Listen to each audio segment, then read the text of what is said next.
Selamat siang menjelang sore. Nama saya Krisna Rudiadi Purnomo. Saya owner CV Debok Indonesia dan juga owner dari Resto Kayuni.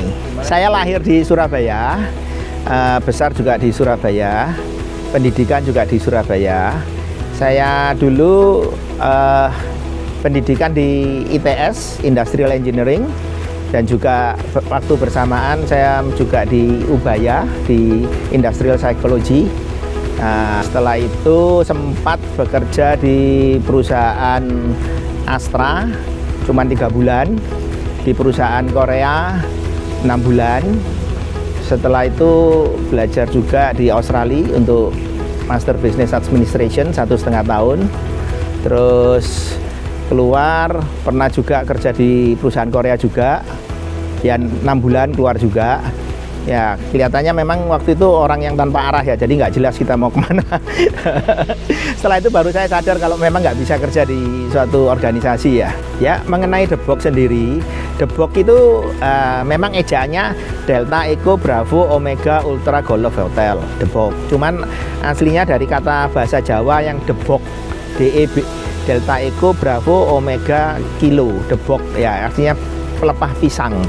Itu order pertama saya kontainer pada saat saya bikin desain, saya bikinin di daerah di Malang itu untuk bikin sofa dari bahan Debok itu, dapat order dari buyer. Ya akhirnya jadi nama perusahaan saya CV Debok Indonesia. Sama saya pikir namanya kan saya pleset-plesetin sedikit jadi lebih mirip ke Eropa gitu ya, Debok gitu ya, kayak bahasa Belanda gitu ya. Karena pasarnya waktu itu juga ke Belanda, ke Eropa. Sama kalau kita pakai filosofinya Debok itu kayak gedebak, kita harus jatuh bangun tetap bangun lagi. Mengenai produk CV Debok sendiri, kalau kondisi sekarang sih produknya sudah merambah kemana-mana. Kita memiliki suatu visi menjadi wood specialist, dalam arti produk kita ini bukan produk pasaran yang memang pabrik yang ekspor dalam jumlah kuantiti luar biasa banyak, tapi lebih ke tetap mass production, tapi saya bilang semi mass production, karena di situ ada unsur konsep, ada unsur rarity di material itu sendiri dan uniqueness, dan itu berganti-ganti dari tiap periode ya. Karena kalau kita biasanya kalau kita bikin suatu seri desain, biasanya buyer make itu untuk jangka waktu itu bisa 2-3 tahun, paling lama 5 tahun lah. Jadi kita nggak pernah berhenti pameran. Jadi kalau saya bilang strength atau core dari Debok sendiri itu adalah di kreativitasnya itu untuk create new product terus. Jadi konsepnya lebih ke arah fashion product ya. Dan memang kebanyakannya kalau dari sejarahnya awalnya dimulai dari rustic wood yang bisa dari kayu jati, kayu ulin dari bantalan kereta, atau kayu-kayu lain yang konsepnya itu kayu high quality dan dicari nggak mudah, butuh effort. Diversifikasi dari produk kita, selain bikin furniture, kita kalau dibilang merupakan pionir atau yang mengawali di Indonesia ini untuk ekspor wall panel. Wall panel kita mulai sudah dari sejak 2010. Ide untuk wall panel itu sebetulnya terbersit pada saat kita produksi furniture. Ternyata banyak waste yang masih kualitasnya bagus ya. Nah itu kita untuk apa?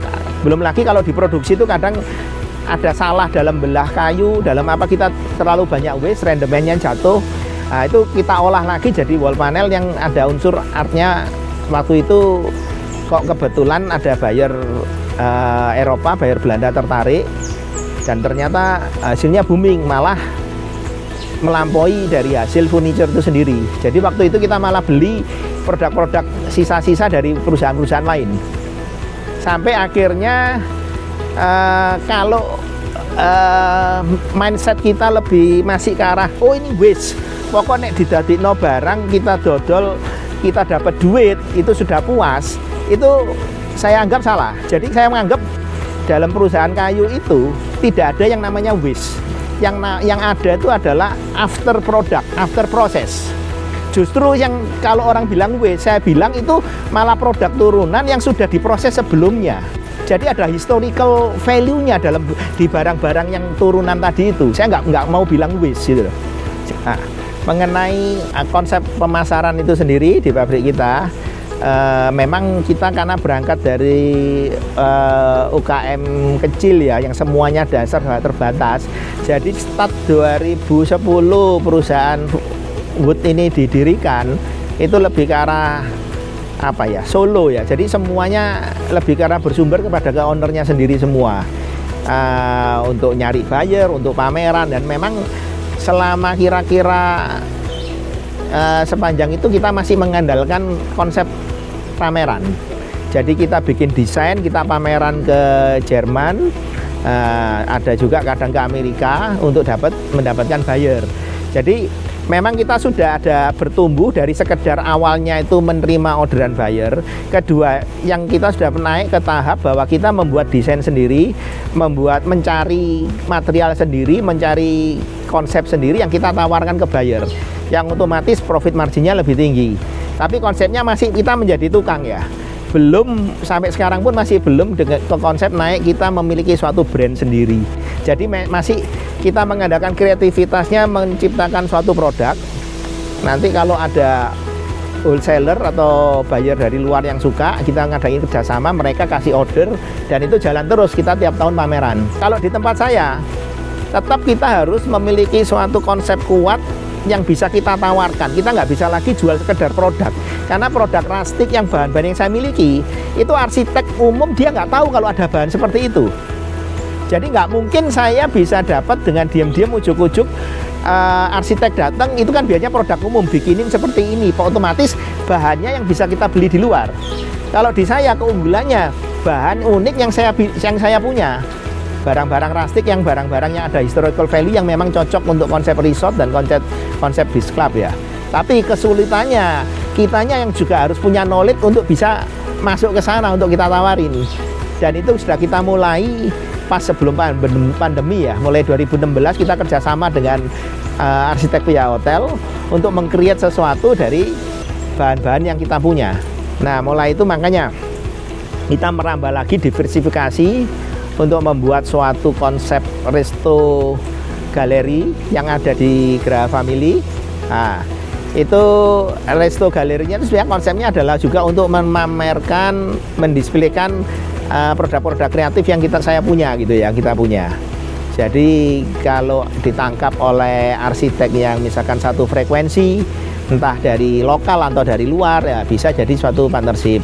Juga yang tempat sekarang ini, tempat kediaman rumah saya yang cukup ya lumayan lah, ada 6.000 meter, 7.000 meter square. Ya ini lagi on proses sih. Kita bikin suatu konsep yang mau saya tonjolin suasana nature. Karena wood and nature is a kind of a good harmony ya. Ya itu yang mau saya tawarkan ke dunia. Bicara lebih lanjut mengenai kayu dengan alam ya, itu sebetulnya suatu keunggulan dan aset dari negara Indonesia itu adalah wood and nature. Karena wood itu identik dengan nature, dan Indonesia ini kalau boleh dibilang one of the best country that produce top quality of wood ya. Dan nggak usah kita bilang kayu-kayu yang kita potong, kita nyari kayu-kayu yang dari bahan-bahan bekas jembatan, bahan-bahan rumah lama, itu historical value-nya tinggi banget. Dan itu kalau kita olah, yang kita jual itu bukan hanya the beauty of the eyes seeing the product, tapi yang kita jual itu the soul within the product itself gitu. Jadi kalau boleh saya pikirkan ke depannya bakal banyak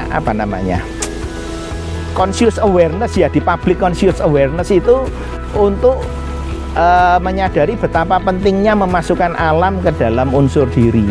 Dan kalau kita bilang home itu suatu simbol dari our soul. Jadi kita membeli produk-produk atau apa yang ada kaitannya dengan alam. Dan kalau kita bikin rumah pun mungkin kita kasih unsur-unsur alam, tanaman. Jadi kita memasukkan a part of nature into our soul. Dan saya rasa konsep itu bakal luar biasa, jadi tidak harus orang itu wood lover untuk bisa beli kayu semua. Mungkin dia suka modern, it doesn't matter. Tapi kalau ada unsur alam sedikit, mungkin 10%, 20% di rumah, pasti jadinya lain. Nah, kalau kita bicara lebih lanjut mengenai industri yang saya gelutin ini, industri kayu. Sebenarnya saya melihat di Indonesia ini banyak bakat-bakat yang luar biasa dari sisi human, juga dari sisi material. Indonesia ini benar-benar very rich in term of the material variety, material quality, ya toh. Kita bisa ambil dari bentuk manapun, dari kayu yang sudah yang sudah legalitas kayu, yang legal kita motong dari kayu yang ada, atau kayu-kayu dari berbahan basis kayu-kayu tua. Cuman ada sedikit masalah itu di pertama itu, kenapa industri ini maju pesat, tapi saya rasa masih kurang, masih bisa jauh lebih maju dari kondisi sekarang. Kalau misalkan ada support yang integrasi dari berbagai pihak ya. Pertama, kalau dari sisi masyarakatnya sendiri, orang-orang kita masih lebih ke arah Western minded atau Europe minded ya. Jadi barang-barang yang dianggap bagus itu barang-barang yang brand. Mereka nggak tahu kalau barang kita itu di luar negeri dijadikan barang mebel-mebel itu malah justru yang top quality. Seperti barang saya masuk di Segmuller itu high end-nya Europe. Yang kalau saya jual $500, di sana jualnya bisa 4.000 euro. 10 kali lipat, 15 kali lipat lebih gitu loh. Lah, tapi sekarang memang ada angin segarnya.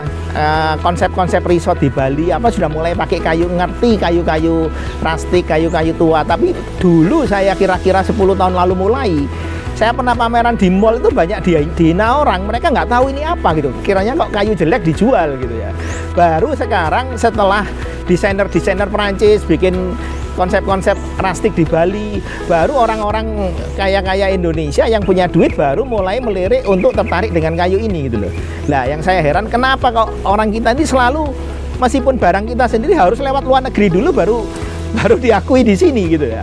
Untuk mengenai prognosis ke depan untuk CV The Box Furniture ini sendiri, kalau saya melihat, saya ini mengalami pandemi yang membuat perusahaan agak bermasalah jauh, ya, terus juga sekarang ekonomi Eropa resesi yang terus terang buyer saya 99% Eropa semua juga kena dampaknya.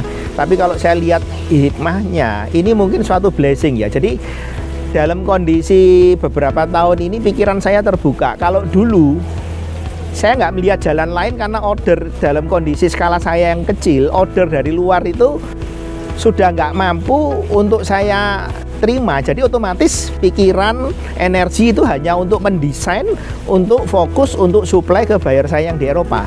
Dengan kondisi seperti ini, saya melihat bahwa sebetulnya konsep kayu dan back to nature ini sangat luas dan itu bisa kemana-mana. Jadi dalam kondisi ini sebetulnya banyak peluang-peluang yang sebetulnya bisa dikerjain, dan di sini pikiran saya terbuka, baru saya bisa mulai merintis, dan mudah-mudahan nanti kalau sudah ekonomi membaik, ini merupakan basic, jadi yang di Eropa bisa jalan kembali, tapi yang dirintis dalam kondisi sekarang ini untuk pasar lokal itu bisa menghasilkan hasil yang luar biasa. Dan sebetulnya menciptakan suasana dengan alam, dengan produk kayu, itu is a kind of art, is a kind of gimmick painting. Karena banyak produk-produk kayu yang saya koleksi itu is one of a kind. Kita nggak bakal dapat lagi. Contohnya seperti ini, bentuk kayu seperti tangan akan, ini hanya ada satu. Terus kayu seperti ini. Jadi setiap ada suatu kondisi, kita bikin sesuatu yang unik, seperti kita bikin lukisan. Sudah nggak bisa dibikin lagi. Nah, itulah keunikannya, dan itu bisa menjadi ikon suatu usaha, misalkan healing center, suatu usaha restoran, klub, kafe, atau bahkan suatu bentuk kalau pemerintah ada suatu konsep membuat suatu tata kota, taman kota, perpustakaan kota yang dipadu dengan itu akhirnya larinya kemana-mana. Bukan hanya sekedar kita supply ke rumah residen itu juga, tapi itu hanya sebagian kecil. Konsep wood and back to nature is everywhere. Karena kita hidup itu semakin human, semakin ada growing in our consciousness, kita semakin aware bahwa back to nature is our goal. It's not only just we need a lot of money, and then we don't know how to enjoy and how we have the meaning of life ya. Nama saya Krisna Rudiadi Purnomo, owner CV The Box Furniture dan owner Resto Kayone untuk Parikesit UKM TV.